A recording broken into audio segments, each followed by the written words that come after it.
Hey everybody, welcome to Arrow on Target. We are your hosts. You can find us on Twitter at JohnWright777 and ChrisWright250. and always online at StayOnTargetPodcast.com. This is our final episode of the season. It's kind of sad. I'm kind of Really? I've got mixed feelings about this being the end of the season 2 of Arrow. Yeah, well, we'll talk about that. Yeah, let's dive This episode right is called what? Unthinkable. Unthinkable. There were unthinkable things. And there were unthinkable moments in here. Yeah. I'm trying to think about them right now, and it's not happening. I'll just bring up the first one. The one that fooled everybody on Twitter was Oliver expressing his love for Felicity. Yeah. I'm not gonna lie. He had me for a minute. I believed it until we thought about it and kind of Sussed it out? Yeah, sussed it out. I remembered all of a sudden that, I don't even remember, during the next commercial break, I remembered that... The house was bugged? Yeah, the house was bugged, and I was like, Oliver knows that the house is bugged, I think. Right. I didn't know for sure if he knew. I remember he knew it was bugged whenever he, was walking around with Slade and his family looking at the art. Yes. And I think he collect a couple of them as he I don't went? know. All I know is, I remember that it was bugged, and so I was like, oh, okay, I'm going to assume that Oliver knows that it's bugged. But up until that point, I kind of believed him, and I kind of threw up in my mouth a little. And you were kind of, really mad at the writers for a second there, weren't you? Because I was. I was like, who the... wrote this episode. Well, I was like, why are we backtracking on something that we spent all season developing this good friendship, this platonic friendship between them? They even explored this whole does Felicity like Oliver? She was getting jealous and all that kind of stuff. And I buy that she does, she likes him. Right. But it's what the part that I didn't buy was that Oliver somehow threw away his feelings for Laurel and threw away his feelings for Sarah and this is the woman. This is the true love of his life. Right. That he's only been working with for a year or something like that. I don't know. It's it didn't feel right. But it was genius. It was genius. Because it did trick everyone, and that's what they wanted. Oh my gosh, dude. And I will I'll just go ahead and let's just take a moment, give the Arrow writers props. Well played, sirs and ladies. Ladies and gentlemen. Very well played. My goodness. You had me fooled. I hated you. Yeah, for all of a few minutes, I was like, "This is ridiculous. I don't even know if we should be watching this show anymore." but no, really well done. And even at the end, the whole where Felicity admits that she was fooled. It kind of it plays into the role that Felicity plays so many times, where she plays she's a stand-in for the audience. Yeah. And she says the things that we're thinking. Yeah. And so I think that was a really nice play, and that was a very nice way to end this episode. And it was a very good way to explain it as well. Because still, I will say, on Twitter, still after everything played out, and she was being held hostage and all this stuff, people still thought it was legit. Right. People still thought it was real. Well, the thing is, and the fact that we led with this and we're talking about this first is that was the biggest thing that happened in this episode. Oh my goodness. Honestly, that was just that felt like that was huge. So let's talk about for a second, just from the beginning of the episode. Okay. Okay, we're coming into this, and we're things building, are going down. Yeah, we're building. We've got the cure. It obviously works. Yeah. And let's go. And that was great. It seemed like we were going to start off the episode with action, because the urgency was immediate, where we had these guys come up the stairs, and then we blew them up with a rocket. Yeah. Which was the introduction of Lila to this episode, and she is a great character. I love the interplay that she has with Diggle, and they have a kid now, on the way, which is big. That's awesome. Yeah, and it's at the end of the episode, Diggle's he's nah, I'll just tell you later. It's nothing, no big deal. So I think we'll see a lot more of her. I mean, okay, so let's talk about this for a second. We'll see a lot more of her, and then Diggle, could possibly be a dad in this next season. Depends on how much time takes place in between this and the beginning of season 3. Right. I think it'll be a little bit. I think it'll be at least a few months, Well, oh gosh. There went my mic. That's what I get for playing with it. Come on, Chris. Quality television Don't turn those knobs. You turn my knobs. Okay, so we'll see. I think Oliver we'll see turns all of our knobs. More of her, but here's the question. I mean, Amanda Waller was pretty upset at her and Diggle. Oh man. And so will we see does she work for Argus anymore? Lila. my first instinct is to say no. But then again, Amanda Waller has no problem working with people that she doesn't trust. It's true. I mean, she just puts an explosive chip in their brain and then, hey, look, you have a best friend. It's true. So, like... Or holds a drone to their head. There's the other. Are you other happy with the way play. that resolved? Like, I'm glad that she didn't blow anything up. I'm glad that they went and stopped her. Okay. I like Waller's character. I'm excited to see more of Waller's character next season because we're going to see, rather than... And this was the big thing that I love about the end of this episode, was that rather than constantly coming up with ways to bring the world to Oliver on the island, we're now just bringing Oliver to the world. Yeah. Which is... It feels so much better. It's going to be less forced. We've also created Oliver's Arkham Asylum on the island. Which is nice, because now we're not going to be killing off rogues left and right. We're going to be throwing them in on the islands to break out at the key moments. Yeah. So we didn't see anyone in that prison who's running it, but I guess Argus runs it. I would imagine Argus runs it, and I guess they figure we probably don't need that many guys on it, because it's the who's going to, like, I mean, if you break out of the cell, it's like you're on an abandoned desert island. Right.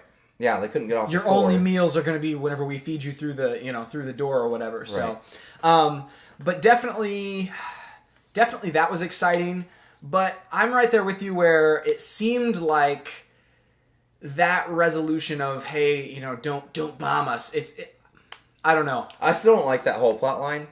When we talked about it last week. Yeah. And they didn't really deal with it this week either. No. They didn't give us that out. They didn't give us the out of like, well, how is she going to get away with this? Right. I think, though, what we're going to see and what we're going to realize now that because, I mean, the island sequences will now become like greater DC Universe sequences. Yeah. And so I think what we're going to see is a more vicious, politically power-driven world than we thought we were in. Yeah. A less, like, because we were focusing on the city, the very ground-level stuff that is closer to our reality. Yeah.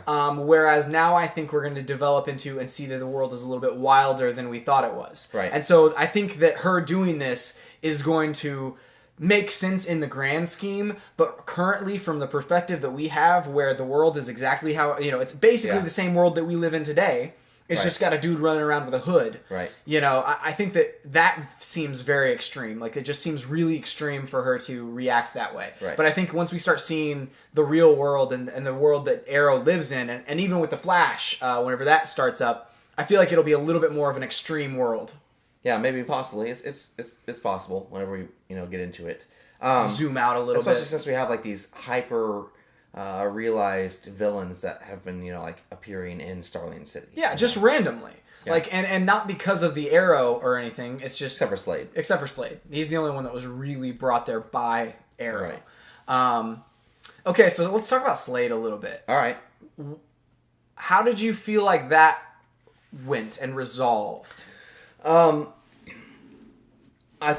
So, like, we've been waiting for the showdown between Oliver and Slade the entire time. Yeah. And from episode 1 of this season. And I was always a proponent of him killing Slade, and honestly, I'm still at that point. Like, I still don't necessarily I'm more on the side of in order to fight this evil, sometimes you're gonna have to kill them.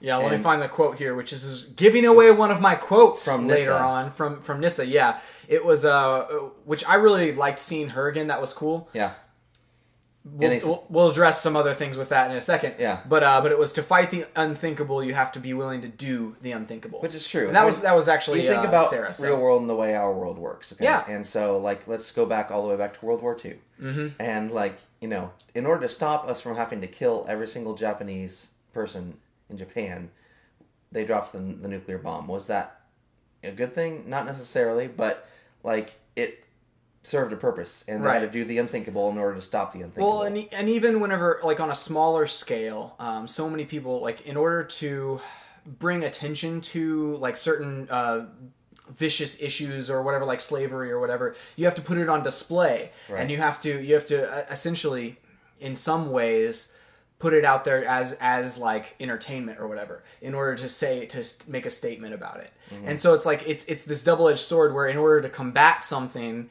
on the level that sometimes they need to be combated, you need to also like push it out there. Exactly. You have to make it happen, you know? So, but like I'm a fan of like I wanted him to have a big showdown with Slade, and Slade's just gone. I'm okay with the way it ended. Yeah. With Slade being his Arkham. Yeah. Honestly, though, I hope Slade does not come back as a villain.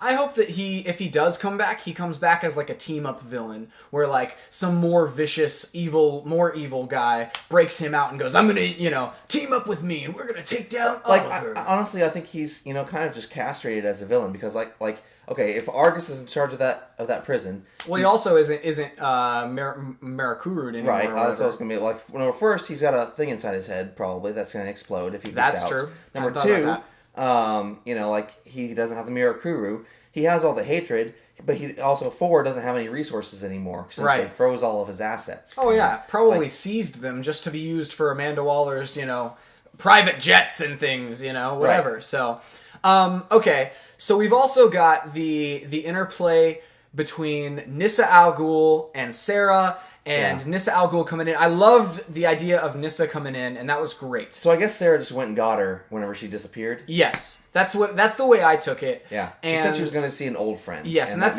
we posited that was probably happening. That's the only person left. That's the only you deduct all of the other people, and that's the only other person that's left. And so for her to come and help out, I loved that. That was a really cool thing, especially with the whole kill or don't kill on the table. That was an interesting person to bring in. The only thing that I didn't like about that character was the end, where we're sending Sarah off to assassin school, or it felt like assassin school. Well, I know it wasn't even assassin. Hey, I'm changing jobs. Yeah, it's there was a moment where Laurel and their father are standing there. It's like we're sending her off, to college or something, and it's like, hey, I'm gonna be happier now as an assassin, running around the world killing people. Right. Well, okay, so this is how I feel about it. That, honestly, that feels more consistent with where they were taking Sarah's character. Yeah. But it was the whole entire tone of how she was presenting it. Tell mom to be happy for me. Yeah, but I'm gonna go be an assassin. I'm choosing my destiny. Right, and that was less. I have less a problem with her reaction to this, but more of a problem with Quentin's reaction and Laurel's reaction. Right. Because they Quentin, should have the same reaction that Ollie had earlier when he said, what have you done? You've given your life away. Yeah. Right. And honestly, and she even presented it. Whenever she was talking to Ollie, I'm willing to do the unthinkable, or I don't know how she says I'm willing to do whatever it takes to save my family, right? And you should be too. And so, I don't know if that means since was she still worried about Nissa coming back and hurting her family in some way? Yes. Well, didn't something happen? I don't remember how that resolved earlier this season, and that's probably on me, but I thought that they were worried about them coming back and hurting her family at some point. I didn't think they were because they had basically come to an understanding, her and Nissa. And Nissa was going to go back to Ra and cover for her, basically. Okay. Yeah. Okay. Yeah. Now that you mentioned that, her and Nissa being as an understanding, I understand that. Yeah, I remember that sort of thing happening. So I think within her character, because she basically, I guess, just got tired of trying to be the person that Oliver wanted her to be, because that's not her. Right. And I understand that. Oh, yeah. And I'm okay with that. Oh, yeah. And, this decision, but what it felt like earlier in the episode, when she was talking to Oliver, was more like this was a sacrifice for her family. Yes. Not necessarily this choice of, I'm right, choosing my own destiny. She doesn't have a choice, because if she told Nissa no, right, at this point, she would kill her and her family. Right, so, and even at that point, her family wouldn't be happy for her that she sacrificed herself for them, because the characters that Laurel and Detective Lance are, and Quentin are, I always forget his first name. I literally always forget Detective Quentin Lance. That's his name is Quentin. But anyway, their characters would feel terrible. Yeah. In that instance. So that just seemed a little bit odd to me. And putting him at jeopardy at the end of this, at the end of the thing, that felt natural, but I mean, who knows? Like I said, that whole scene was kind of odd. They were just sending her off to school or something like that. Yeah. And he has this massive heart attack or whatever's happening. Well, it seems like he's internal bleeding, in his lungs. Right. And Sarah's 20 feet away. I don't know. Yeah. She's just gonna sail off, and she's not gonna see them on the dock. And Yeah. So will we see her next season? Sarah? Yeah. I don't think we definitely won't see her in the flashbacks. We may see her in some form or fashion. I will posit. I like that her we a will see lot. her. Man. I do too. I Man. like her more than Roy or Laurel. Like, I agree. I like her character, and I like the way she interplays with the team more than Laurel. And we'll see what happens with Laurel, because she got the jacket or something like that. Yeah, I don't know what this means. Like, it fits. Yeah. It's like, oh my gosh, is this Cinderella? Well, no, I think that they're trying to like put it off on her to become a vigilante, and it's like I don't know how I feel about that. I don't know either. So we'll see. I just think we'll have to see before I make my final. The vigilante lawyer. That actually sounds pretty awesome whenever you put it that way. She comes see... with a big old law book and smacks villains in the face. I also want to see her like lose a court case and then go after the guy as a vigilante at night. You know. Sure. The very thing that she didn't like about Oliver in the first season. Okay, so let's move on. So we had Laurel and Sarah. Okay, so like several times in this episode, let's talk about this. Okay. People express their love for one another. Well, one of them was the big like fake out. Was Oliver and we already talked about how genius that was. At the end, Laurel and Sarah were like, I love you too, take my jacket, it fits!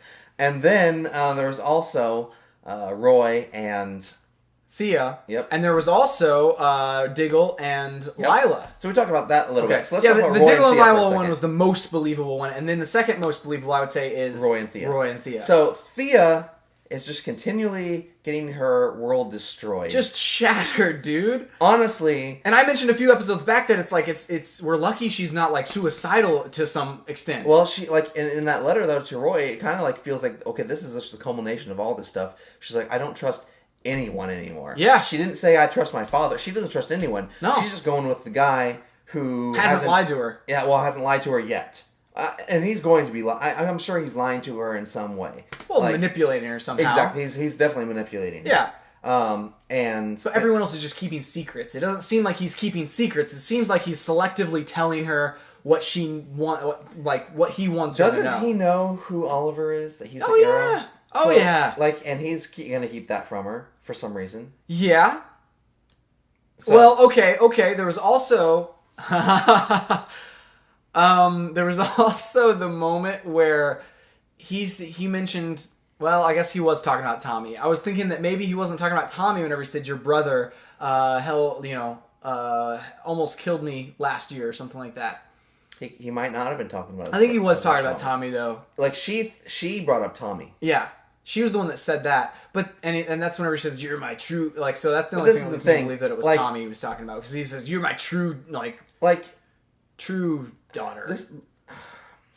He could have been talking about either one of them, because honestly, she's no more Tommy's sister than she is Oliver's sister. She's a half sister to both of them. But I mean, honestly, like after she mentions Tommy, he says, "Yes, but you're my true heir." Right. Or whatever. Well, basically, because he's manipulating her, and he's nuts. Right. He's saying you have the balls to do what I don't, right, or do what I do. Basically, like right. You are the most like me. to do what I do. to do what I do. Like, wear Kevlar and say really stalkery things to people. Yeah. I mean, so is she going to be a villain next season?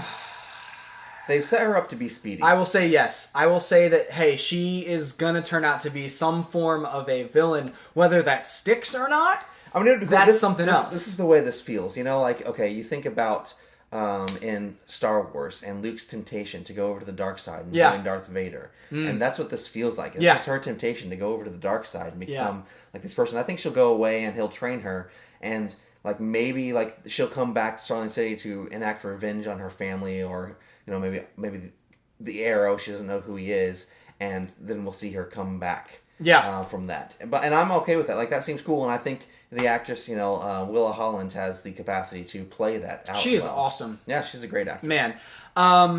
So Roy, on the other hand, like, it would be really cool to see if she goes to the dark side and he goes to be, like we were talking beforehand, maybe Like, who are you saying he was? He okay, before, like, mid-season finale, he had the options of being Speedy, Arsenal, or the Red Arrow. And so, like, you were saying that he's... So I was reading an article with showrunner, I can't remember his name right now, on IGN. Yes. And he mentioned that, very nonchalantly, that he's Arsenal. Yeah. And he also said, like, we wouldn't see his arm get blown off this year. I don't really know that much about Arsenal. Yeah. As far Me as neither. I mean, honestly, like, they haven't stuck with a lot of the backstories to some of these characters anyway. Right. And so it's interesting to see kind of the twisted way in which they become really that want to character. see Roy have an like robotic arm or whatever.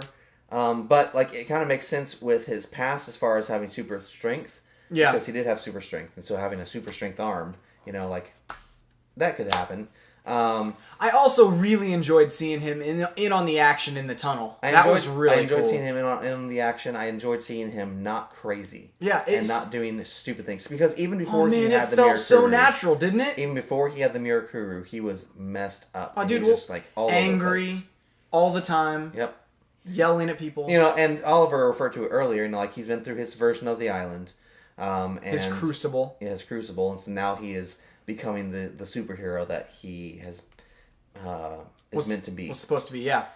But yeah, I love that. But anyway, I would love to see him come, like, I would love to see Thea come back as kind of a villain-esque person and go head-to-head with both him as well as Oliver, because it's like, there's different levels of coolness that could bring her back, like from the dark side or whatever. Oh, yeah.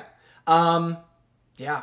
I think that basically addresses everything except for, I did want to say that it was nice to see Oliver defeat Slade by outthinking him. Yeah. That was really cool.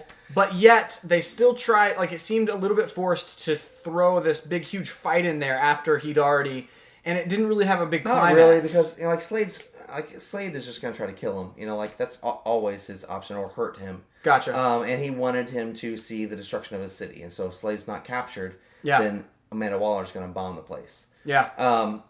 Like, the rest, like, whenever you think about the fight scene... Yeah. I wish it had been a better fight scene. We've seen better fight scenes with, like, lesser villains in, the beginnings of some of these episodes. And so, like, it just wasn't choreographed that well, wasn't shot that well, wasn't long enough. Like, it was just kind of weird. I did like how they went back and forth between the two fights. That was cool. And that added some momentum and some excitement into that fight. And I did love the fact that they used a similar shot whenever Sarah was pulled away from Oliver. Yeah. They used a similar shot as they did, like, where she was pulled away from him on the boat, like, from... season 1 or whatever. Yeah. I liked that. I also liked that they didn't dwell on him deciding whether or not to kill or cure Slade. I liked and that. He just acted. Yeah, it was just because we knew it was going to happen already, so they didn't like build up this tension to that moment that you just know is already going to happen. Right. I loved the pacing there. But again, I do kind of I agree with you. There was that choreographing could have been a little bit stronger. Yeah, for sure. Which you had said something about. Stephen Amell had posted something about that. Yeah, he had posted something about, like, there was an interview that he did, I think, with, let me see if I can find it, with Entertainment Weekly, and it basically, he was talking about the scene there, and he loved the action at the end or whatever, and he said that it was kind of, he said that they weren't using, like, stunt doubles, or they did, in the production schedule, they just had to just do it one day, and so, like, It seems dumb. Like, honestly, and we've said this before, like, the production schedule of this show is weird. Has been nuts this season. Yeah, like, and they've got to work this stuff out. Yeah, very inconsistent. But if you don't have time to film the ultimate fight between Slade and Oliver, like, for the season finale, like, come on. Cut something else for me, But yeah, I'm right there with you, too. Where it's like, that could have been a little bit better, for sure. Yeah. For sure.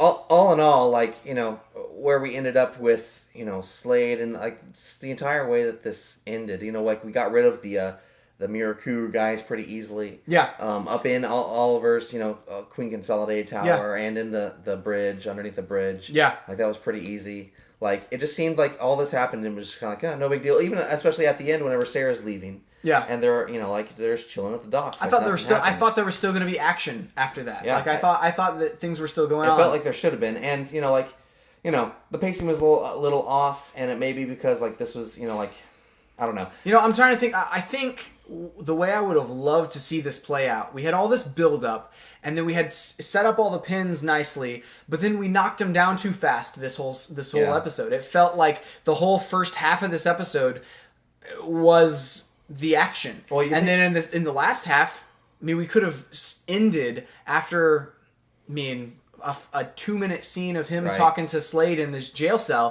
found out all of this other stuff with what happens to Sarah. You could have left that up in limbo. You could have left it up in limbo what happens next year on the island or off the island. Or just shown him waking up on that last scene took all of 30 seconds. Just throw that in at the end.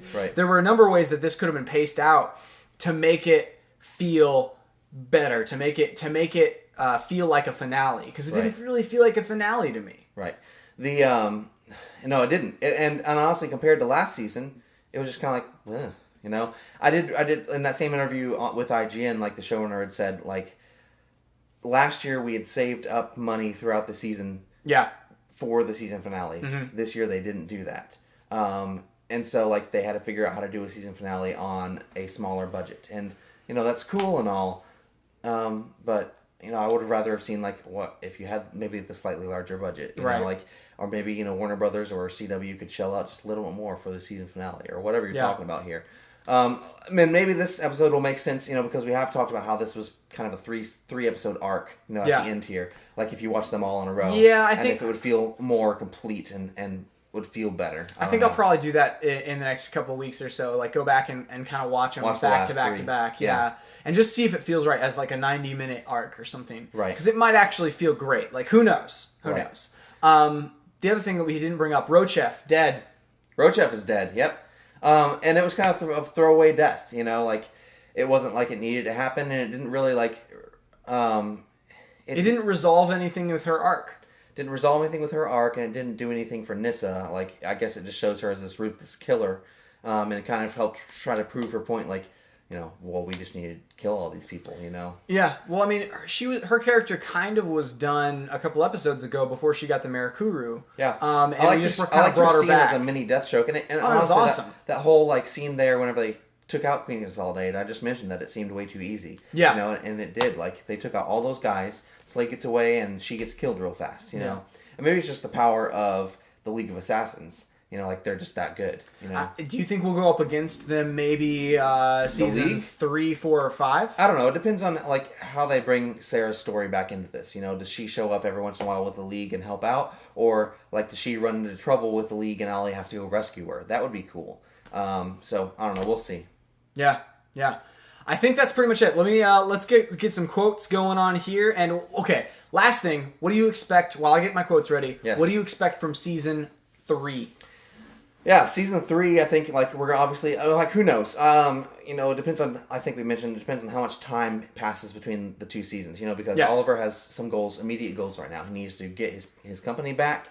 He needs to help rebuild the city. They don't have a mayor.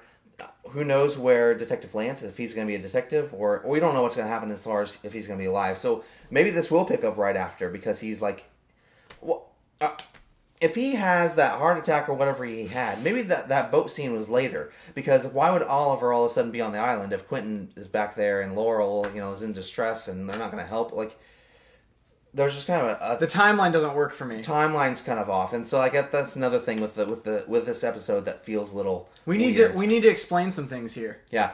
When this stuff is happening. Yeah. But, but Oliver, as far as Oliver is concerned, Oliver has a few things, like get his company back, help rebuild the city. The city has to figure out, like, who their leaders are now. And I hope that, Lance, that'd be cool to see him move up in the police department. Oh, yeah. At this rate, like, with all the guys that were getting killed left and right, he's probably the commissioner now. Yeah, and that'd be awesome. That'd be cool.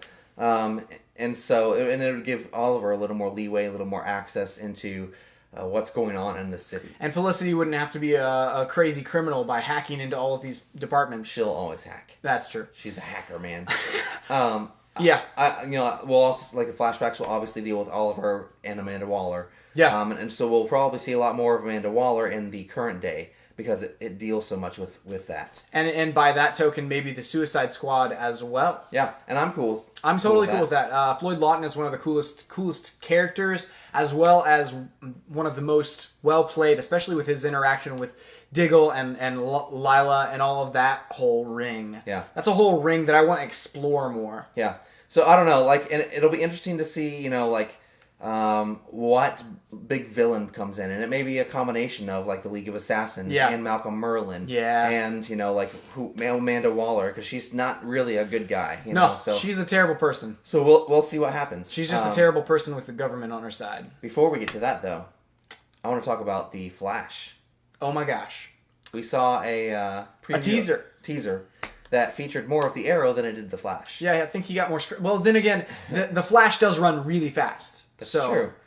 And I liked the visual tone of it. It was really cool. It was like really contrasty, like like the ground rumbling, like whenever he was running and stuff like that. That was really, really cool. But it was basically just a setup for like this joke, Yeah. What did he say? Game on. Yeah, game on at the end. Game on. Where he like pulls out the 3. Sounds like a slogan you'd hear at E3. Yeah, or like company. Show off. Because he goes show off. Yeah. And it was, I liked that. That was just kind quintessential. Of Oliver. It was just quintessential Oliver and quintessential Flash as well. So yeah, that'll be cool. The Flash is going to be really quirky. I definitely think he'll have more of a light tone. I'm excited to see that show. Yeah, I'm really pumped about it. All right, on to the quotes. All right, we already gave one of them away. Thanks, Chris. To fight the unthinkable, you have to be willing to do the unthinkable. Yep. It's a great quote. We have It's Called Kevlar from Malcolm. That one was a good one as well. And then there was Diggle, whenever he broke Floyd Lawton out of the cell, he goes, "No dropping bodies." And then Floyd goes, "That sure takes the fun out of it." Just this cold-blooded killer. And then there was the awesome Slade, who says, "The end is near." I'm going to try to say it in his voice here. "The end is near, but maybe I'll be merciful enough to let you live to see your city burn." That's pretty good. Was that good? Yeah, very good. I need like a drink of water now because my voice is like going to be shot for the next 4 days. And then there was Oliver at the very end where he's talking to Slade. He says, "You helped me turn into a killer when I needed to be. I'm here because of you." And then he says, "You helped me become a hero, Slade. Yeah. Thank you." And that's just like a slap in the face to dude, Slade. The ultimate salt inside the open wound. Yeah. It's just like, dude, you didn't beat me. Right. Because like the way Slade viewed it while they were fighting was that no matter what Oliver did, he had beaten Oliver. Right. And devastated him. And there was no way that was true. Yeah. And Oliver just comes back and tells him. The worst thing that he did, that he's done to Oliver specifically, though, because he has done a lot. He destroyed the city, took away his company and all his money, and took away his family, basically, because he killed his mother and alienated Thea. And so, like, he has done a lot, man. And it's good to see Oliver not defeated. He's still on his feet. But it does suck the things that he has done. Yeah. So, and I think a lot of next season will be repairing what he's done. Yeah. I think I'm up for seeing that. I'm excited to dive in. Yeah. Well, that's it for this episode of Arrow on Target, and in fact, the entire season. We'll be back next fall whenever Arrow comes back. Probably sometime in October-ish. Last maybe? thing, hoods up or hoods down on this episode? This episode was hoods up. Hoods up. But hoods up, not as many hoods up as like I was anticipating. We did okay for next season. We're coming up with a rating system for this. We will have like nine hoods out of 10 or something. I don't know. We'll figure it out. But definitely check out Arrow Season 2. It was great. It'll probably be out on Blu-ray and DVD sometime this summer. Mm-hmm. I know I'm going to be picking that up. And you can find us in the interim on Stay on Target, our main podcast, stayontargetpodcast.com. We talk about games, movies, television, and comics. We did a Spider-Man, or Amazing Spider-Man 2 review last week. That was really fun. It was a really good time. We're going to be doing a Child of Light video game review this week. And X-Men Days of Future Past review next week. So that'll go up probably on Friday morning if there's a midnight showing of that. Oh yeah, as early as we can get in to see that, we will be talking about it. Yep. On the podcast. That's stayontargetpodcast.com. That's it for this year. We'll see you next time on Arrow on Target.